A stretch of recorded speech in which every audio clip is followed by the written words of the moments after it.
service of CNC Worldwide.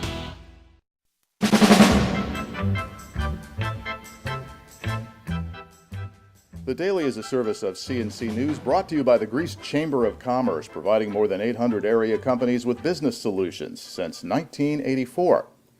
President Obama makes rising college costs and affordable tuition the focus of his visit to upstate New York Thursday. The president speaks at midday at the University of Buffalo, then a few hours later at a high school in Syracuse. The White House said he'll outline an agenda to fight rising tuition costs and make college more affordable for American families. The president wants to measure college performance through a ratings system so students can pick the school that gives the best value.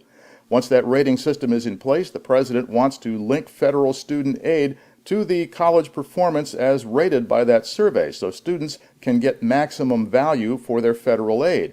He'd also recognize and highlight schools that innovate to provide better value for the money. The president is also pushing the pay-as-you-earn plan, which caps student loan payments at 10% of income.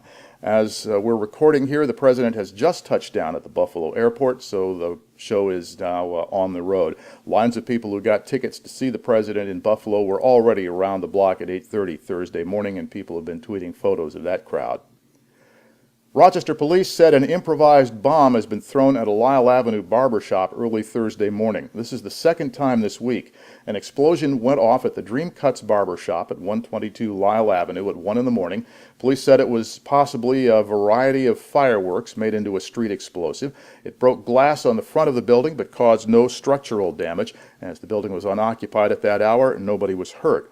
The bomb squad was called in to investigate the evidence left behind. The same business was hit by a similar small explosion a couple of days ago, in that case at the rear of the building. Anyone with information about what this person's issue is asked to call 911. It's move-in day for freshmen at SUNY Brockport, at Nazareth, and many other campuses around the Rochester area. Thousands of new-to-college and transfer students are arriving in the region on Thursday. An historic city building will be redeveloped under a plan to be announced by Rochester officials. The former Eastman Dental Dispensary on East Main Street will be redeveloped under a proposal by Home Leasing LLC. Home Leasing and city officials, including Mayor Tom Richards, are to announce that project in a press conference. We'll have details on our next podcast. The city of Rochester is joining State Attorney General Eric Schneiderman's campaign to cut smartphone crime. Now, Police Chief James Shepard said cell phone thefts partly account for an increase in robbery statistics in the city. Children and teenagers being knocked over for their smartphones. The Attorney General is backing a campaign called Secure Our Smartphones. He's urging people to be aware of keeping them more secure, and he wants the industry to adopt technology that would disable or otherwise render a stolen phone useless so the thieves can't resell them. A former school bus monitor has pleaded guilty to sexual abuse and child endangerment charges. Robert Hoff was assigned to work as a care aide for a 9-month-old autistic girl who was unable to speak. He was fired by Monroe School Transportation after a bus driver reported seeing him touch the girl inappropriately, and police charged him a short time later.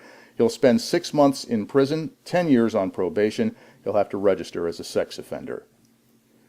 A Wayne County man has been sentenced to a year in prison and a $7,500 fine for stealing people's mail. The U.S. Attorney says 59-year-old Dale Richmond of Williamson rifled through packages while he was supposed to be working as a mechanic for the U.S. Postal Service in Rochester. He stole gold jewelry, rare coins, and other small valuables, and sold those items at a pawn shop for more than $30,000 until he was caught by the postal inspectors. The Clifton Fire Department went out with Scottsville EMS and Henrietta paramedics for a person trapped in an overturned pickup truck near 1000 Chili Scottsville Road on Wednesday. John Spalding reports responders had a tough time finding the victim. The vehicle landed upside down an embankment in a thick grove of trees. Firefighters used chainsaws to get access. They had to install struts to hold up the Toyota Tacoma, and they had to cut off a door. The vehicle had left the roadway some 100 feet behind, and it went airborne, shearing the tops off of trees 30 feet off the ground. The single occupant was taken to Strong Memorial Hospital. No word on his condition. And state police said a car went into a pole on the 390 ramps to Ridge Road late Wednesday night. OnStar alerted police to the crash. The 79-year-old driver was taken to Strong. He's expected to survive. Troopers say the driver may have had a medical issue while trying to negotiate the ramp. To the left of the player window are links to these and other stories. At the bottom of the page, links for you to use to post your news and information directly to us. Next news podcast as it happens, updates as necessary. I'm Bud Lowell, CNC News.